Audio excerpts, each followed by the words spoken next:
"Oh, Mr. Crocodile, I'm a wide-mouthed frog. What do you eat for dinner?" And the crocodile goes, "I eat wide-mouthed frogs." And the wide-mouthed frog goes, "Oh, you don't see many of them around here, do you?" Oh my God.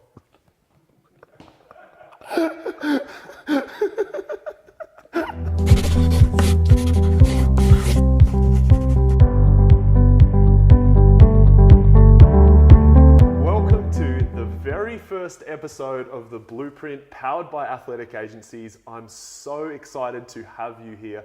My name's Miles Newkey. I'm the founder of Athletic Agencies, and today I have a very special guest. He's on the very first episode, so he must be special. His name is Luke Mathers. He's a philanthropist. He's a multimedia megastar. He's the new author of the Stress Teflon book, and I'm so excited to have him here. Luke, welcome to The Blueprint. Nice to be here, Miles. Now, Luke, before we get started, I just want to share with everyone that they're going to get a chance to win one of your Stress Teflon books. We're giving 10 away. Good stuff. So stick around and watch till the end of the video or the clip to find out how to win. So let's get into it. Do it. For anyone out there who doesn't know who you are, can you just give them a quick 1-minute spiel of who Luke Mathers is? 1 whole minute. As much time as you need. All right. I'm a father, a husband, normal Australian everyday bloke, and had a bit of a look around about a year ago and tried to work out why some people are loving life and firing and everything's working great and other people are getting bogged down in crap. And just had a little bit of time on my hands. I'd injured myself and couldn't do anything. And so I had a bit of time on my hands and looked around and went, well, what is it that's messing with people? And all I came up with is people are terrible at stress. They get stressed about bullshit and they get stressed about stuff that they don't need to. And I think what I've found in working in business world and in doing things all over the place is that it didn't seem to happen to me, and I tried to work out why and why it didn't happen to other people and how that was sort of the keys to them being healthy and happy and loving life. And this is where Stress Teflon, the new book, has been born. Yeah, it is. It's the theory on it is that stress shouldn't be something that's there all the time. We're not designed to be stressed the entire time. You know, 10,000 years ago, caveman wasn't running away from a tiger 24 hours a day. All right, but these days with our multitasking life and so many things that are bringing stress into our lives, that it is something that's hanging around there a lot more than it should. So what I try to do with Stress Teflon is to teach people how to embrace the good parts of stress, and there's heaps of those, and let the bad parts of stress slide off and live life and be healthy and happy and make it good being them. Fantastic. Well, that was the next question I was going to ask. Is it good being me? Yeah, absolutely.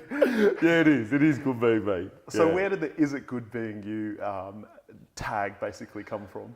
Oh, one of my mates, I've owned a lot of Specsavers practices, and one of my mates, Harry, he's a doctor, and every time we talk, he's just like, oh, it's always good being you, isn't it? And I just love the expression. I'm like, yeah, I'm running with it. Yeah, it's good being me. And what I thought about when we started trying to find a title for the book is that, the Stress Teflon, I love that fact that stress could come, you use it and get rid of it.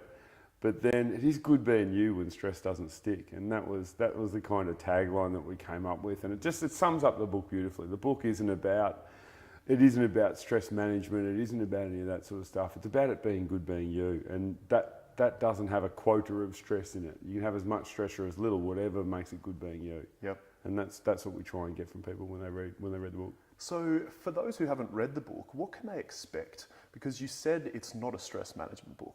No, it's and not. And that's what you want to stress to people. Yeah, I do. Everyone, when you say I've written a book about stress, they go, oh, so you've written a book about how to get less stress. Yep. And I'm like, no, not at all. It's not about less stress at all. And I think that's the problem, that our whole society has demonised stress, and stress is the enemy, and it's going to give you cancer, and it's going to cause heart disease.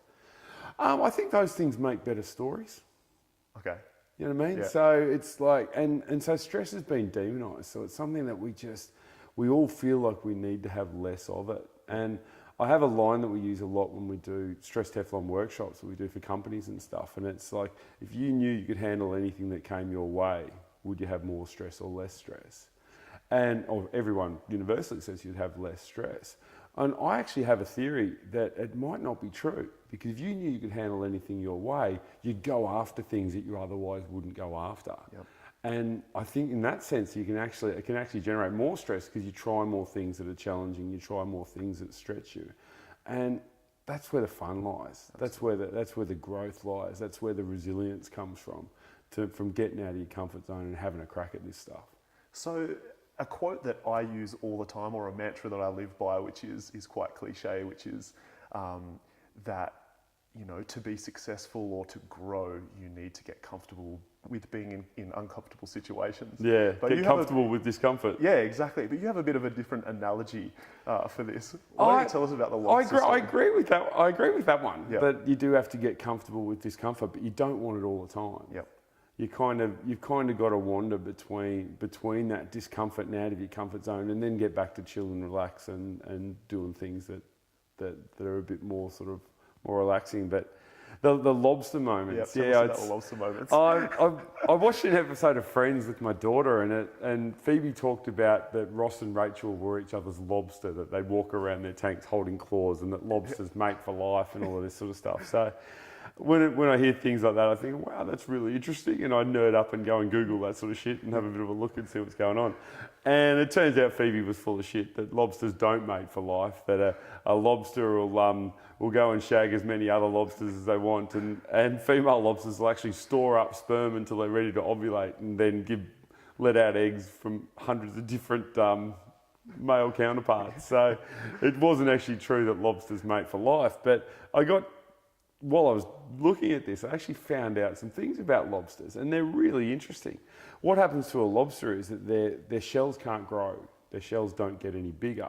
So what happens is, as the meat inside, the soft fleshy animal inside the shell gets bigger, the lobster becomes uncomfortable. Yep. So it gets to that point where it's pushing on its shell and it can't get any bigger. And so to do that, it has to actually shed that skin. It has to get rid of that shell and grow a new one. So what a lobster will do in those situations is a lobster will go somewhere safe. So it'll go under a rock somewhere and away from predators, because without its shell, it's really vulnerable. Yep. It'll cast off its shell, making it completely vulnerable. Then what a lobster does is suck in a whole bunch of water, and it actually makes it about 15 to 20% bigger. And then while it's in the safe place, it grows the shell back. And the shell grows back with the same spots and the same spikes as the old one, so it just comes out a bigger, better lobster. Then it gradually starts letting out that water and the lobster grows into its shell. And I looked at that and thought, that's just an amazing analogy. And you look at that as far as stress goes. And that when you do get uncomfortable, when you get that knots in your stomach and your heart rate starts beating, what people do is they run for cover. Yep. Yeah, they'll take some Valium, or they'll drink booze, Yep. or they'll eat food, or they'll do something that makes them comfortable again, Yep. rather than embracing that discomfort was actually there to help them grow. All right, so that part of it I really enjoy, that you have to get uncomfortable at some stage to grow. Then the bit I liked how it went somewhere safe. And one of the foundations of Stress Teflon is you've got to have the safety of tribe. Yep. You've got to have the safety of the people around you who you love and the people who love you. And so them crawling under a rock is almost the same as us going back to our tribe, Yep. back to the people that we're safe with. Yep.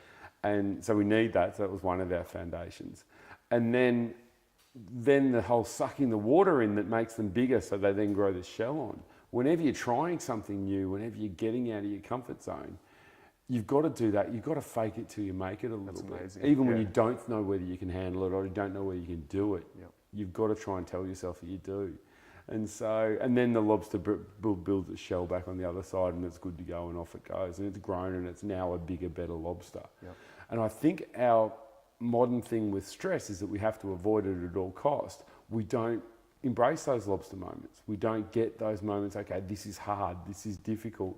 I'm going to get through that, and I'm going to create a little back catalogue of myself of things that I've gotten through in life and things that make me believe that I can handle the next thing. And that's what breeds resilience. And I think that's what lobster moments do. The thing that seems hard right now is the thing that will create that resilience and that belief in yourself later on. It's amazing. So what I love about this, it's all about mindset, and it's all about the way that you perceive a certain situation that you've found yourself in. So there's something that when we've had a discussion about this before, you were talking about the feelings of stress and the knots in your stomach and the butterflies. But you were saying that it's the same feeling essentially as excitement, or when you're about to do something that's quite exciting. Yeah, it's a really good one. Public speaking is the one that I think gets most people. Most people are shit scared of public speaking. I could never quite work out why. And I get it myself. And you get the knots in your stomach before you might be standing up at a conference in front of a few hundred people, and you get the knots in the stomach. And because we're programmed to think that that's bad, it's nervous, something bad might be happening. Oh no, this is terrible. We then try and move from that sort of knots in your stomach to, I need to be calm. I need to be completely calm. And that's a long way apart. Those two things are complete opposite ends of the spectrum. So it kind of, the knots in your stomach and the heart rate going are kind of like fight and flight, like you're running away from a tiger. There's another way that you can look at it is excite and delight. All right, and if you fight and flight's here and excite and delight's right next to it. So by reframing and changing that mindset, it's like, I'm excited about doing this talk. I'm excited about standing up in front of all of these people and explaining what I want to explain. And that's actually a really easy thing, and that actually gets you on top of your game and gets everything firing, gets everything working really well together. Whereas trying to quench that and trying to push that sort of stuff away, in effect, it makes you not quite your best self. You don't function quite as well when you're in that fight and flight response. So is the goal to kind of learn, or is it a skill to basically control this? I think it is. Mindset? I think it is. Yeah. And there's always that little fork in the stress road. All right, and I love talking about the fork in the stress road because you're gonna get those old school stress responses, the knots in your stomach, the heart rate going, the sweaty palms, whatever it is that's your little sign that you're under stress, they're always going to happen. It's what you do with them after it happens. It's the key. And what I talk about a lot in the book is that there's always a fork in the stress road. There's one way that you can take it where everything's a threat. You're under threat, this is terrible, something bad's going to happen, I've got to run or I've got to fight. All right, and that's the fight or flight response. The other one is when you see everything as a challenge. And the hassle is when you get to that fork in the stress road, almost all the time you'll naturally take the road that sees it as a threat. All right. Is it easier to think that way? I think it's just our default. We're negatively biased as humans. You could as a caveman, you could be wandering through the forest and you could mistake a lion for a tree. You can do that one way and you can do it 100 times, it doesn't matter. You get it wrong once, you're dead. Yep. All right, so we're designed to focus on the negative a little bit more, and that's something that you've almost got to overcome your own biology for. But what we do is we talk about a thing called weight, and weight means what am I thinking? The words add up to weight. And when you ask yourself, what am I thinking? Why am I thinking it? And is it helping? Those three questions sort of engage the part of your brain that does the smart, logical thinking, and then you work out a way to treat things as a challenge and find a smart way to get out of whatever sort of predicament you've got yourself into. Absolutely. Well, you just talked about the brain and the type of brain or the part of the brain that works to generate a specific response or that controls a specific response. Yeah. Why don't you tell us a little bit about your concepts about the old brain and the new brain? The old brain and new brain, I'd love to say they're all my concepts, but they're not. The people have been talking about this for hundreds and hundreds of years. But in essential, if you're going to design a human from the ground up, like you do with an artificial intelligence thing or something, you wouldn't give it our brain. All right, our brain's gone on almost like an onion in lots and lots of layers over hundreds of thousands of years, and there's stuff that's stuck in the middle there that is exactly the same as like a lizard would have or a bird would have or a dog would have. And then we've had these other layers go on the outside. And so you have like an old brain in the middle and then a new brain on the top. And the old brain is the bit that has all your emotional responses, it has all your fight and flights, and it has all your emotional things that you have going on. It's the thing that will make you jump out of the way if you saw a snake crawling across the room. You wouldn't stop and think, oh, that's a snake, I wonder if it's poisonous. Is that, couldn't you do? No, your old brain just says, this is bad, go and go hard, get out of there. All right? Your new brain's the thing that does all the thinking. All right? So most of your stresses are actually generated in your old brain, and your new brain's job is to analyse that and see whether the response is valid or not. Yep. All right? The hassle is that there's very few things now that require us to run or punch on. Totally. Right? There aren't very many Yep. at all. There's not too often you're gonna be in a boardroom and start throwing haymakers Yeah. at people because they disagree with you. It doesn't In our happen. part of the world, anyway. Yeah. Yeah, it's probably a We're little bit lucky. different if you're in a ghetto somewhere. That's it. But in our part of the world, you don't. But those responses are still happening. Yep. Those responses when you feel threatened and stuff like that are still going to be there. So what happens is your new brain, which is a new brain, your old brain doesn't have any language, all right? Your old brain doesn't look at nuances of stuff. It's either on or it's off. And your new brain then has to assess what's going on and work out whether it's a valid response to what's going on. And the hassle is that you can get old brain generated stresses, which are things that are going on in your environment that stop you walking across the road and getting hit by a bus. Yep. All right, and there's things that will cause that old brain to fire up that are new brain generated stresses. Yep. And most of them will generally begin with what if. Yep. What if this happens? What if that happens? And we have this, because we have that negative bias, we tend to sort of catastrophize things a little bit. What if this happens? What if, I don't get that job? And what if I get kicked out of my house? And what happens if I'm homeless? And what happens if no one will love me anymore? And what happens if everything's terrible? Totally. And it just doesn't happen. Those what ifs, they've done a study on it, and only 3% of things that you're worried about come true and have a negative consequence. Wow. So 3%, it's not very many, but yet we worry about them a lot. So it's something we need to stop and ask yourself, what am I thinking? Why am I thinking it? And is it helping? And those 3 questions will get those 2 brains linked. And we talk a lot in the book and in our workshops that we do about integrating your 2 brains and keeping those 2 brains connected. And when you can have that thought as I'm going to keep these 2 brains connected, and actually do that. Have I done this with you before? Yep. If you imagine that's your old brain and that's your new brain, if it's a new brain generated stress, it's kind of like your top hand pushing down. Yep. And that creates a whole bunch of tension through your shoulders and your arms and your chest. Yep.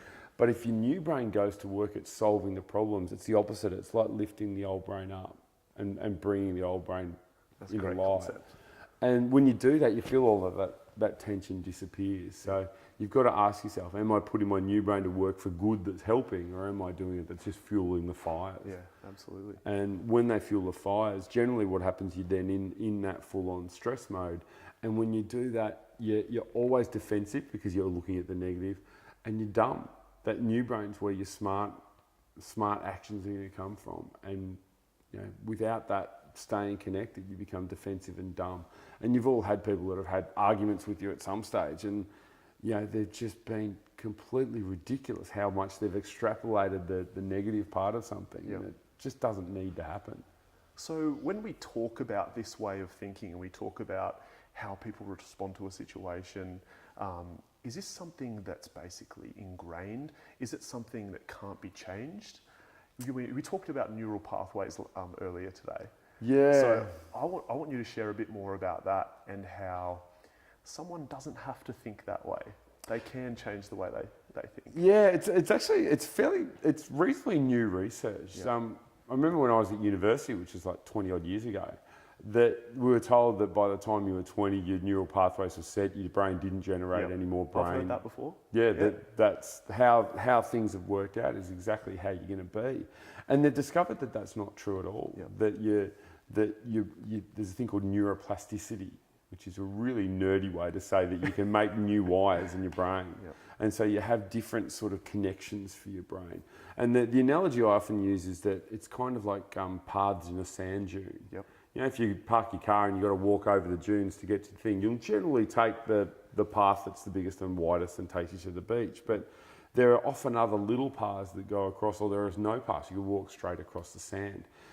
And ways of thinking become a bit like that. We've thought this way, this is what happened last time, this is how I dealt with it. And we then do that again. So we then create these pathways. But if you consciously decide I'm going to create a different pathway, then that's what you'll do, and you'll think about things a different way. I get really annoyed when I hear people say that, I've always had a bad temper, I've always lose my thing, or I always do this. Yep. No, that's you choose to always do those. At some stage, you've got to stop and sort of take some responsibility and say, well, is that the reaction I want? Yep. Is that what I want to do? And if it's not, then do a way that is productive, that does help and all that sort of stuff. Totally. Particularly when you look at people like, if you're a leader in business Yep.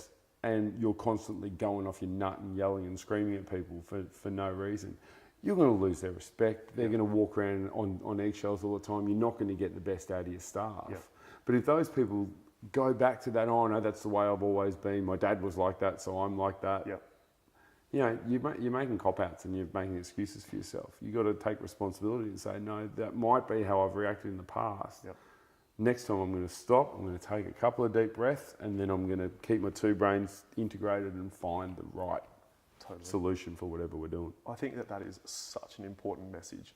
That touches me very personally, because you've actually just described a couple of the old leaders that I've worked for, and a lot of the reason why I probably naturally parted ways with those leaders is because they always used to say, this is the way we've always done it, and they didn't want to create new pathways, whether it's for business or however it was. But I totally get it. I mean, even if you're walking on the sand at the beach or something like that, you see some footprints, and you might even want to step in those same footprints. Yeah, because it's easier. Yeah, because if you have a think of human motivation, if we're going to get deep as hell here. Yeah, I'm but if you cool have a with it. think Let's of do it. human motivation, we go away from things that are bad. Yep. Makes sense. Something, if an orgasm felt like slamming your dick in a car door, you wouldn't have sex very often. Exactly. Yeah. Right. Yeah. So you go away from things that feel bad. You go towards things that feel good. Yep. And humans will always take the path of least resistance. Yep. All right. Or your natural tendency is to do things as easily as you can. So if something's easy to do this, I'll do that. If it's hard, it's more difficult, and you have to consciously bring yourself to do it. So it kind of explains why we do a lot of the things we do. And if your path of least resistance is I'm going to go off my nut and yell and scream, whether it's productive or whether it helps, that's your path of least resistance, so that's the one you do. So do you think you've just described basically the difference between the top 1% of successful people as opposed to the rest? They probably do a lot more things that others wouldn't do. Yeah, possibly. Essentially, I'm basically just... I think the hassle with those sorts of things is that there's always exceptions to it. Oh, of course. You might get you look at someone like Steve Jobs, and everyone loves pulling out Steve Jobs in these things. Yeah. But from all reports, he probably wasn't the nicest dude in the world, and lost his shit and was all of this sort of stuff. Yeah.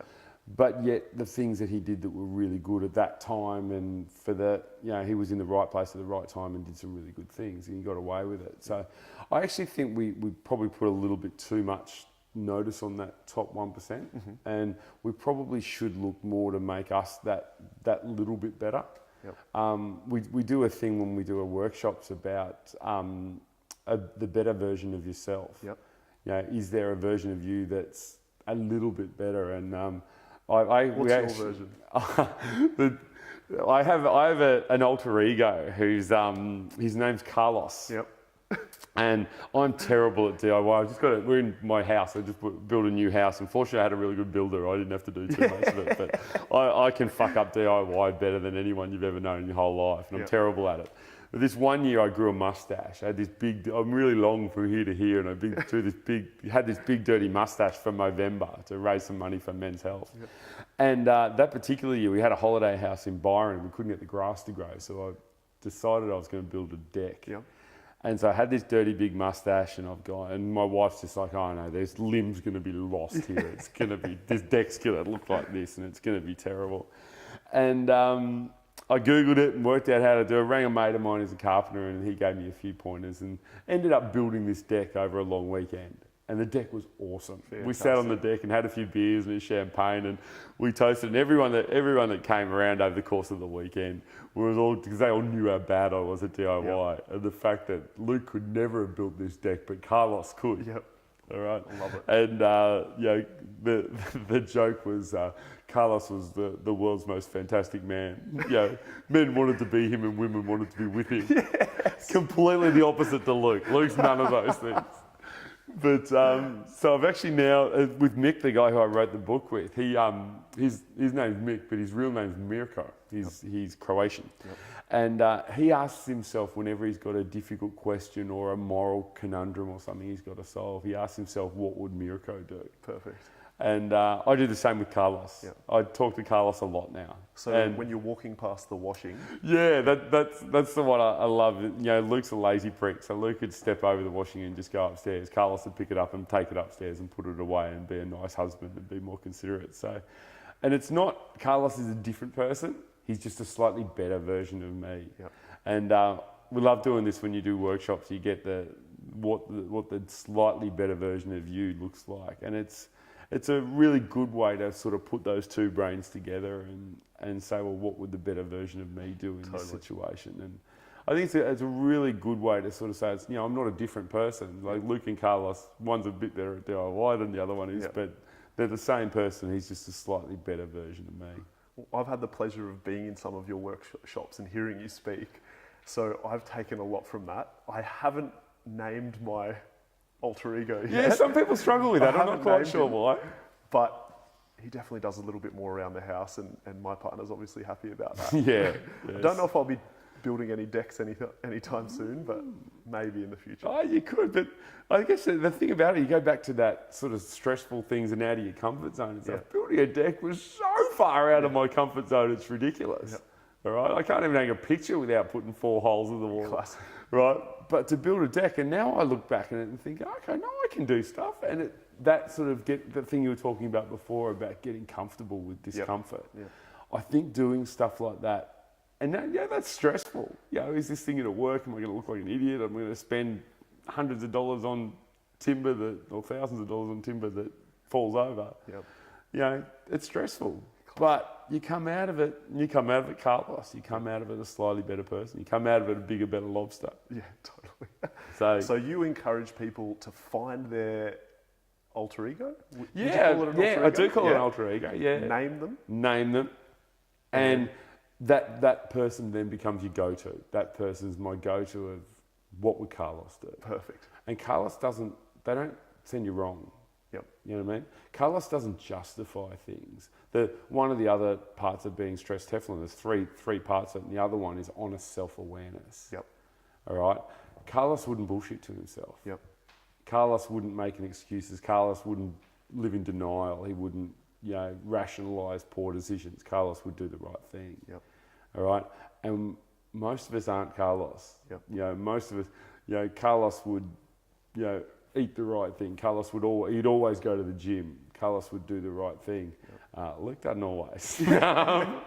But at least if you're trying to, that's it. You're never going to always be the better version of yourself. You're never always going to be the best version. You're always going to fall down and do things that disappoint you. A mate of mine has a great expression that nothing disappoints him like he disappoints himself. Yeah. And I love that line. But when you do stuff that you know is wrong and I shouldn't have done that and I'm an idiot. And I say that to myself a lot because it happens to me a lot. Yeah. But it's, no one disappoints you like you disappoint yourself. Totally. And the only way you can do that is to rationalise and justify things. And catching yourself, but I'm going to do this, but it's okay. I'm going to be an asshole to that person because they were an asshole to someone else. Yeah. No, if you're being an asshole, you're being an asshole, no matter what the reasons are. And Carlos wouldn't be an asshole. Carlos would be good. You touched on something that's really important, and it's actually quite a hot topic in the media world right now because a lot of big entrepreneurs or online influencers are starting to discuss it in a lot of detail, and that's the concept of self-awareness. Mm-hmm. How do we get self-awareness? I'm throwing you under the bus here. No, what's your idea? How can someone become more self-aware? I think hearing it from entrepreneurs is always a little bit tough. Entrepreneurs is one of the wankiest words I reckon I've ever heard. You're an entrepreneur, but you don't like being told. No, an entrepreneur basically means starting a business by yourself. Yeah. Okay. All right. You founded athletic agencies. Yep. You do really good things. Yep. You didn't do it by yourself. You had mentors. You had people that helped. Absolutely. You had people you worked with. Absolutely. And you had lots of other things. Yep. Just an entrepreneur always sort of seem to stand there with this badge of honour and say, "I'm an entrepreneur."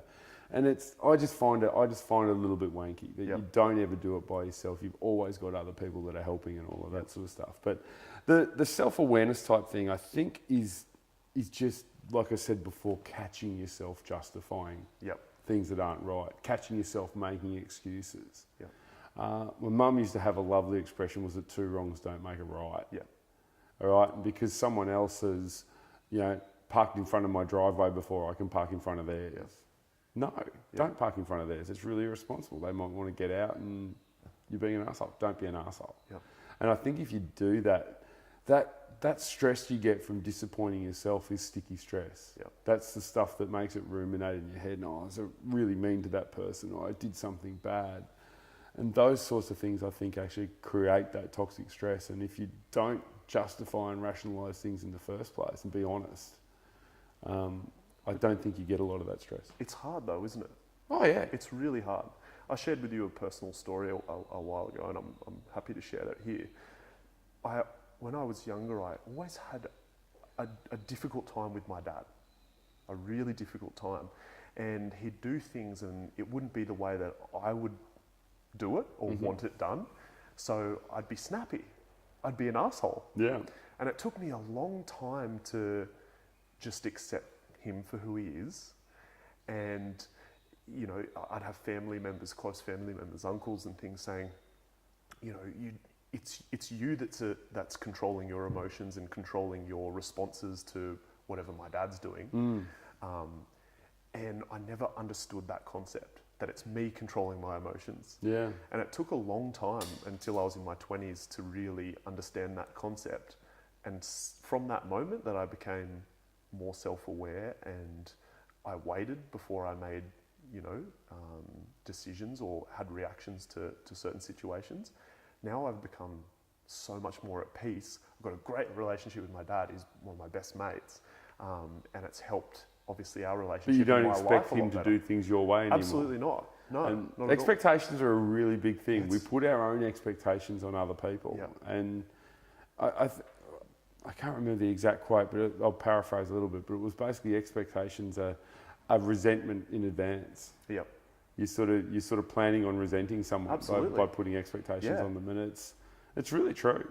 It's really true. They didn't do it the way I wanted them to do it, so I'm going to resent that. And it's not such a good way to go. And just accepting people how they are, and don't expect, if your arsehole boss at work is always an arsehole, why are you surprised when he's an arsehole the next time?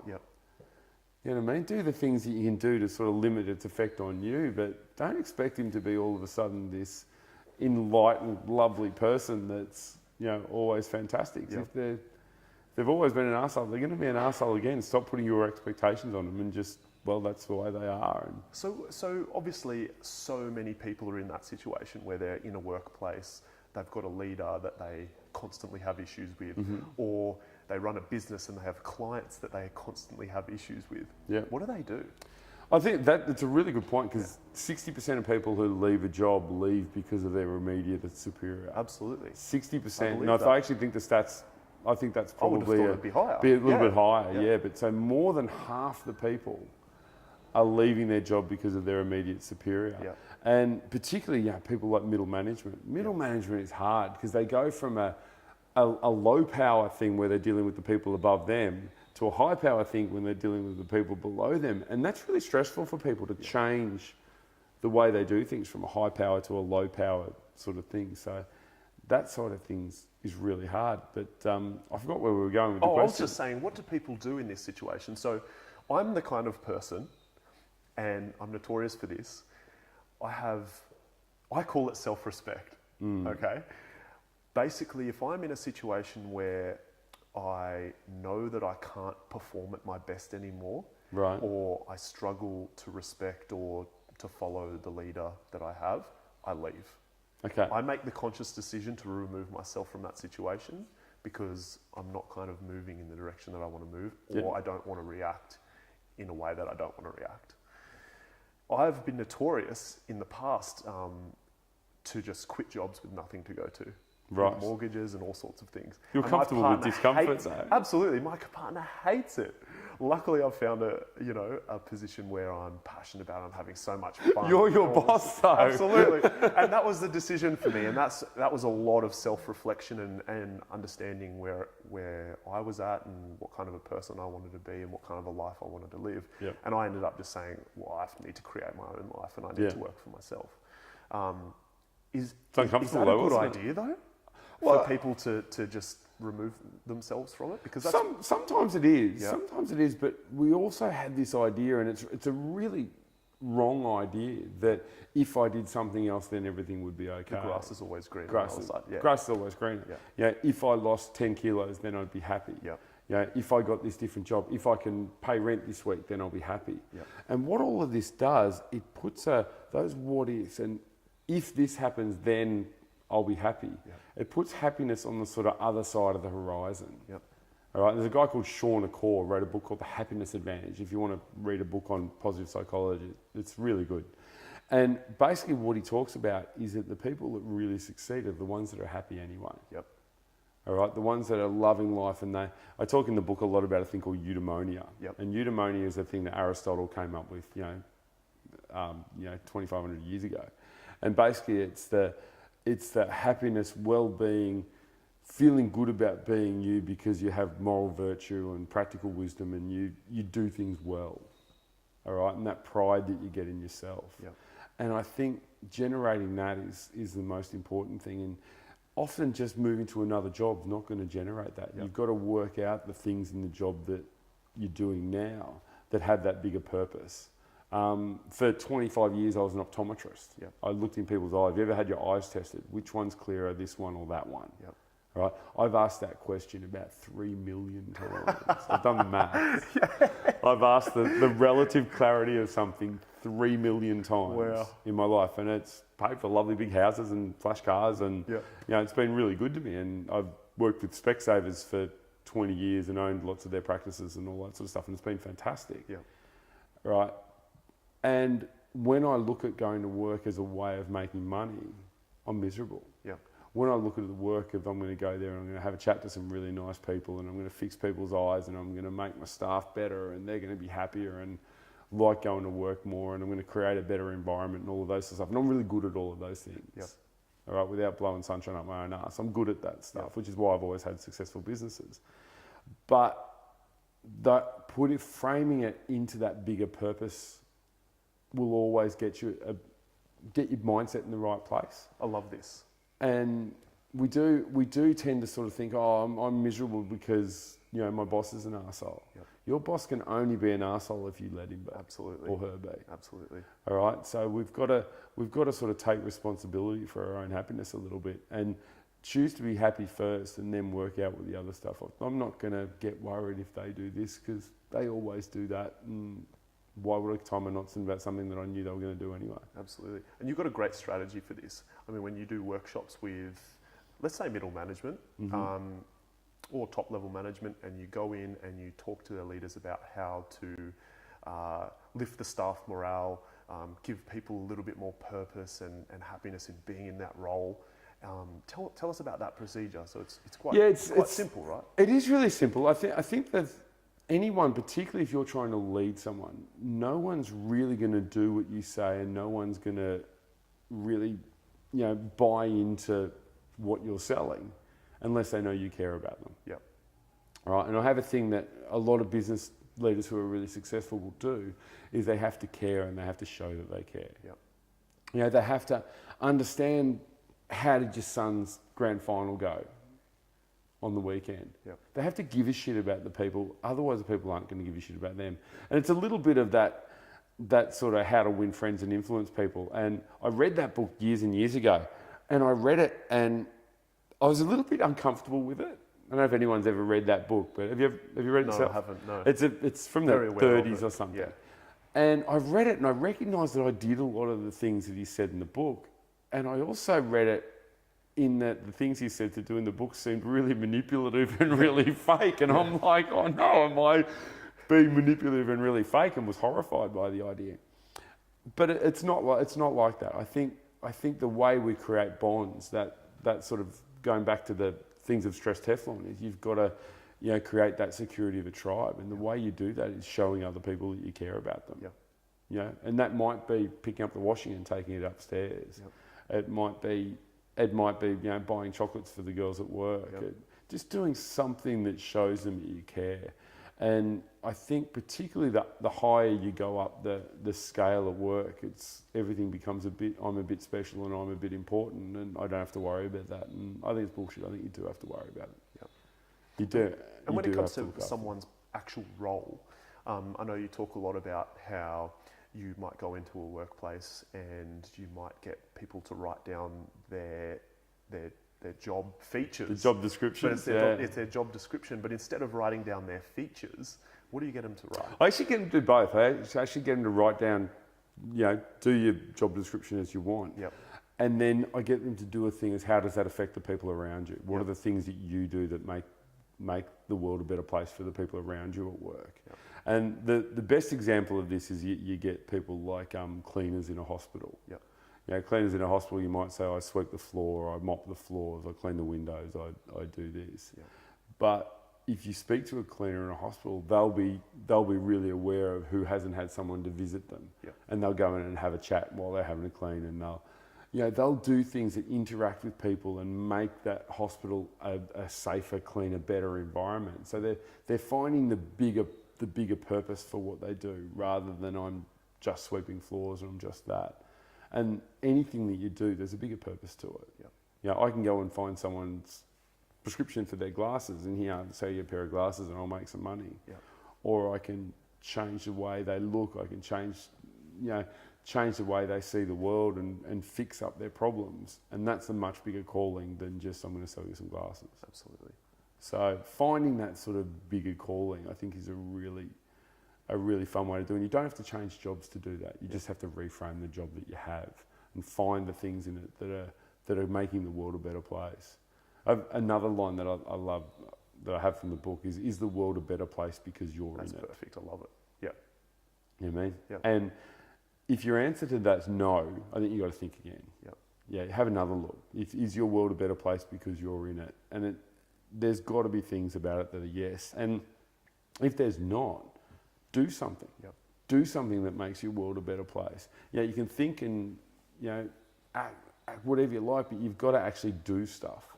And when you do that, that's when you bring get that pride from inside, and it's good being me sort of stuff. And you need that. You need that pride from contributing to your world. So I want to go back a few years and I want to learn a little bit more about Luke. Okay. So basically, we've just talked about a lot of the pillars of Stress Teflon. We've talked about self-awareness. We've talked about, safety of a tribe. We've talked about lobster moments. You've learnt all this through your experience with running businesses and living a fruitful life. I want to go back to you being 31 years old, and for the people who don't know you out there, retiring at 31 years old. This is something that so many people are striving to do. Yeah, I actually reckon, I didn't know it at the time, but I actually reckon that's where the seeds from Stress Teflon started. I retired at the age of 31. All right, I owned a business in England that I took it over, and it was a dog with fleas. It was terrible.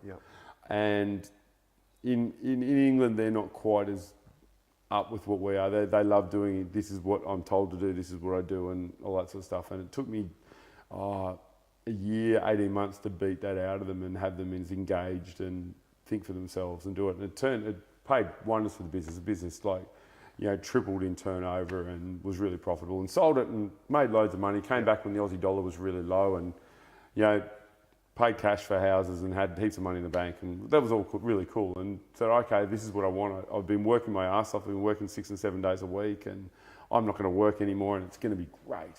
And played a lot of golf, and my wife got pregnant at the time, so I had a daughter, and I spent the first couple of years, being a stay-at-home dad. And there's something about it that you think that's what you want. All right, but when you get it, after a while, it gets pretty old pretty quick. Why? You don't have anything that gives you pride. There's no stress. You need pride. There's no stress. You haven't overcome anything. You haven't overcome anything. And, I played a lot of golf. I got a handicap down to 6, which is really good for any golfers out there.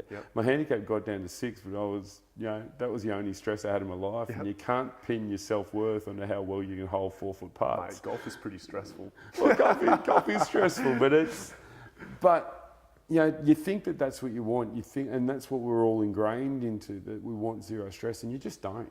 You just don't. And I remember going to barbecues with friends and stuff, and they'd be, we did this in our business, and we're just building this new thing for our factory, and they're doing all of these things, and they're really excited about this stuff they're doing. I looked at my life, and I'm going to play golf on Tuesday, and I'm going to go for a surf on Wednesday, and all of the things that you think you want, you don't want them forever.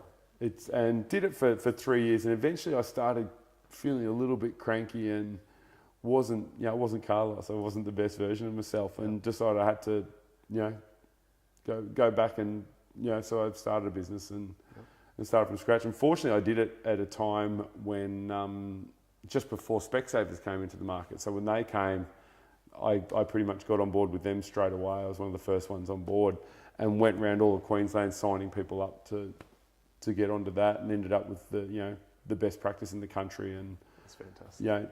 Built something that was way bigger than I ever anticipated, and worked my ass off again, but loved every minute of it.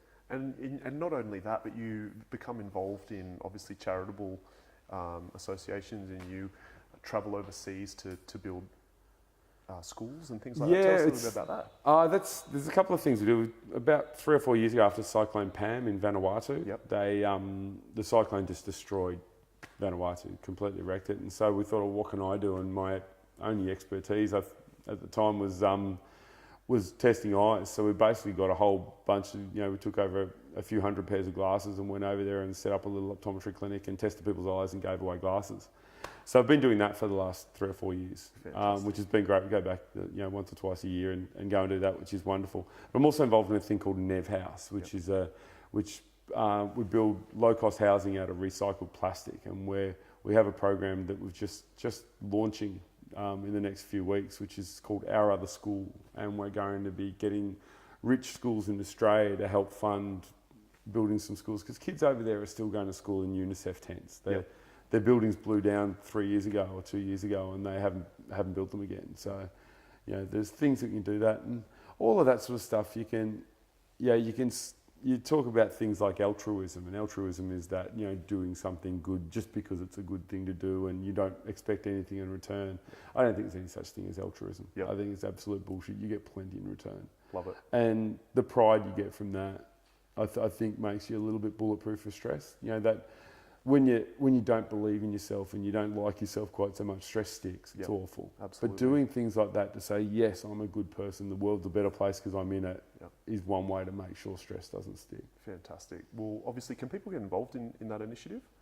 With Nev House? Yeah, they will be able to soon, particularly with the schools. We're going to try and raise money through schools all over the place to then sponsor other schools on the in Vanuatu. Fantastic. So we're going to we need to raise about $80,000 to build a school building, and it's a building made out of recycled plastic. It looks fantastic. It's category 5 cyclone proof, and the kids that have it in the schools over there at the moment are loving them. They're awesome. They're fantastic, and each community then has a safe place to go in case another tropical cyclone Pam comes in there, and there were people that died and it was terrible. It was basically living in grass huts. Yeah, wow. And so at least they have somewhere safe to go, which is good. Well, obviously we'll get some details off you, and we'll publish that through our channels and help however we can. I want to go back now. So we're 31. We've retired. The world is an amazing place. Let's go back another 5 years. Would you have ever thought that 5 years later, at 31, you would have retired?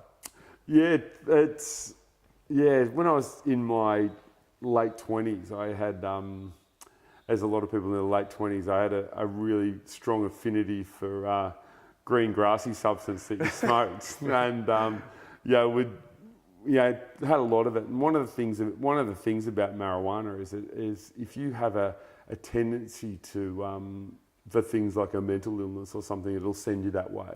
A lot of schizophrenics look at things like marijuana as being a drug that isn't such a big problem, but if you've got a tendency to go a certain way, it's going to send you that way. Absolutely. I have a tendency to be a little bit excitable. Yep. I have a tendency to sort of, go full on at everything, and at that time I wasn't perhaps getting on as well with my wife. I wasn't really enjoying my work situation. There was a few things in my life. We were broke. We were having so much fun and partying. We were earning really, really good money and spending it, and then some. Yep. So I was pretty much on the bones of my ass, and ended up smoking. My wife went away for a holiday back to Ireland, and ended up smoking stupid amounts of drugs, and ended up having a thing called a hypomanic episode. And a hypomanic episode is basically your brain goes into fifth gear and it doesn't come out. Wow. All right, my brain's probably in fourth most of the time anyway. But it went into fifth gear. I lost something like 12 kilos in 2 weeks. Wow. Didn't sleep for 2 weeks. We'd just be running on treadmill all night and just thinking up business plans and thinking up ideas, and basically just sending my normal me to another couple of levels and didn't come out. And ended up having to get some people came and my work then sort of got some mental health people to come and have a chat to me, and they kind of said, you're either coming with us or we're going to buckle you up at the back and you're coming with us. Wow. So they knew I hadn't slept in 2 weeks, and they knew I wasn't functioning that well. So I ended up getting put in a mental hospital and got told I was manic depressive, and I'm not. All right, but I had to act depressed to get out of this hospital. Wow. So the doctor would come in and say, "G'day, doc, how are you?" He'd say, "Yes, I think you're still a bit high."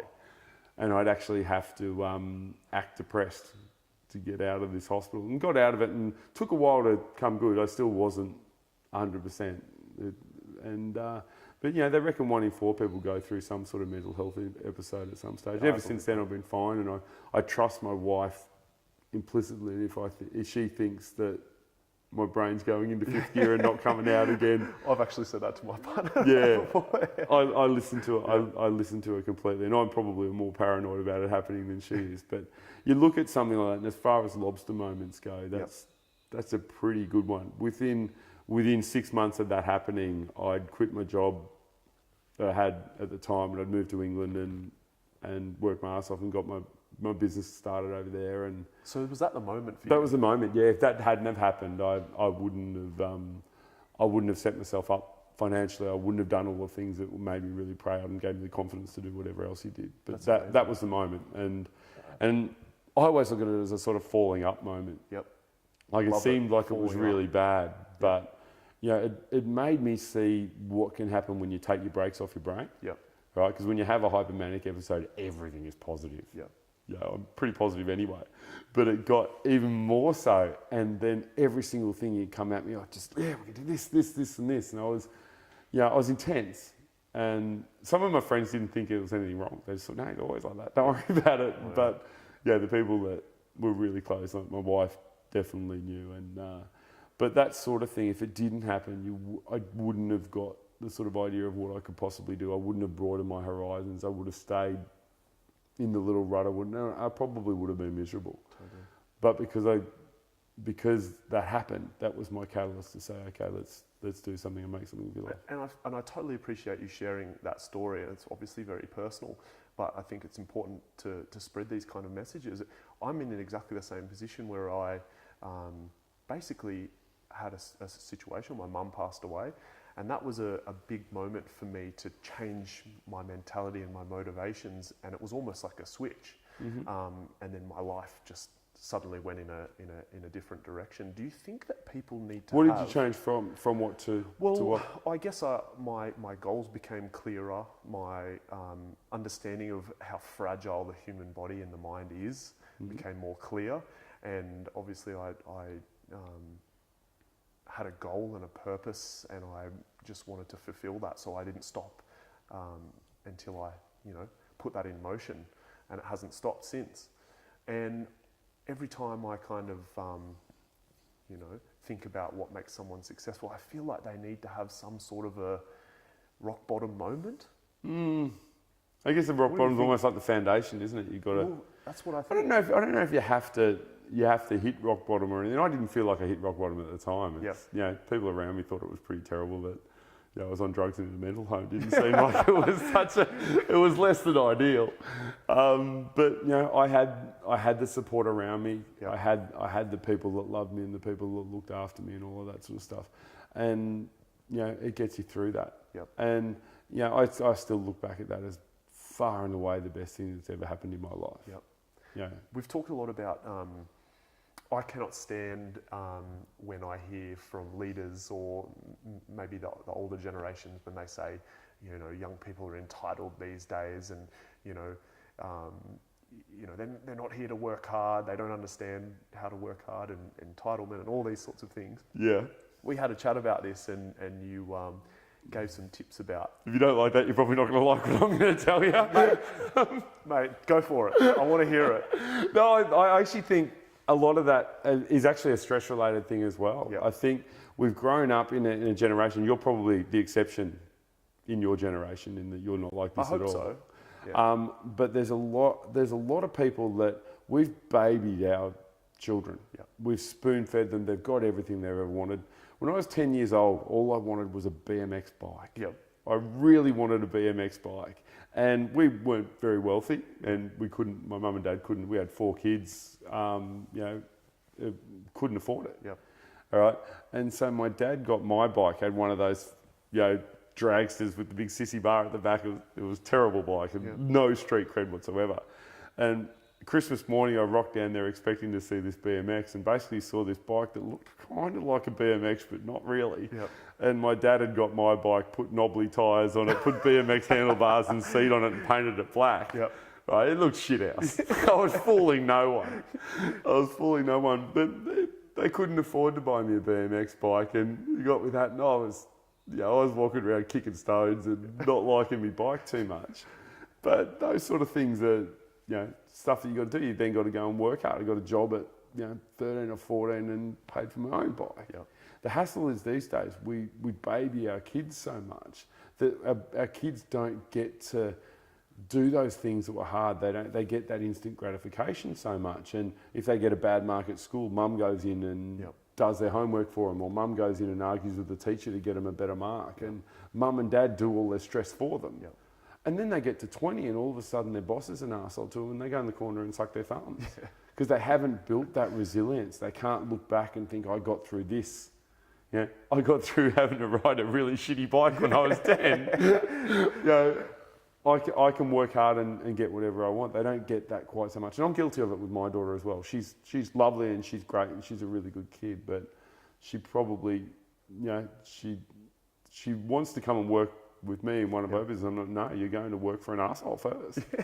You're going to go and work somewhere where they're not nice to you, and you have to sweep the floors and you have to do things that aren't pleasant, because I think we need to build that resilience. And the only way you can do that is to let your kids have stress. Don't drive them everywhere. Take your car, ride your bike wherever you got. You got to go to footy training, get on your bike and go. I used to ride from Nerang to Broadbeach with my surfboard under my arm. By the time you got there, your arm's dropping off. And that was when Broadbeach Road was 1 lane, 2 lanes. Oh, it was terrible.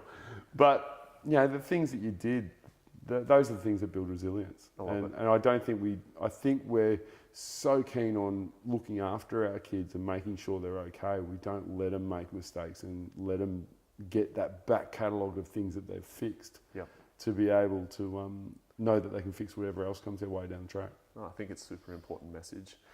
Now, we don't have too much time left. So I want you to tell me, who is Stress Teflon for and who should be reading the book? This has been really frustrating because the hassle is that all of the people I get that have read Stress Teflon, probably 95% of them are people that probably didn't need to read it in the first place. They probably got most of the things out of it. They did a lot of the things out of it. Might have clarified a few things and stuff, and they've read it and said, wow, that was great, I really enjoyed it, blah, blah, blah. The ones I'd love to get to read it are the ones that are just the stress heads, and they know who they are. They know the ones that get worried about everything. They stay up late at night. They have things, my wife calls it renting a room in your head for free. Love it. All right. And, the things that rolling around your head and make mountains out of molehills, and everything's intense and everything's stressful. When the people that have got to read it that are like that, they get so much out of it. They love it. Fantastic. So those are the ones that I'm really enjoying. And just the people that are struggling with life, to them to be able to stop and look at it. And the idea of the book is to sort of understand how we tick. And if you can understand how we tick, you're going to tick a little bit better. Fantastic. Well, I've gotten so much out of the Stress Teflon message, so much so that I have 10 here to give away. We have 10 books. We have 10 here to give away, and I'm super excited to give these away. So for anyone that shares this Facebook video, the first 10 people we will give away for free, straight to their homes, a copy of the Stress Teflon book, and I might even ask Luke to sign them for us, okay? So please share this video. The first 10 people will receive a copy of the book, hopefully signed by Luke himself. But Luke, seriously, I cannot thank you enough to being on the very first episode of the Blueprint by Athletic Agencies. Thanks. It's been emotional. Much, mate, fantastic. It's good being you, it's good being me. Let's hope that these people can feel good about being them too and get a bit of the Stress Teflon message. For anyone interested that missed out on sharing the video and wants to get a copy of the book, we're going to put the link in the description below. And anyone that wants Luke to come and talk to your business or talk to your team, there's those options available too with corporate speaking and seminars and workshops. So I highly recommend that. So Luke, It's been fun. it's been great. Thank you so much. And everyone, thank you so much for viewing.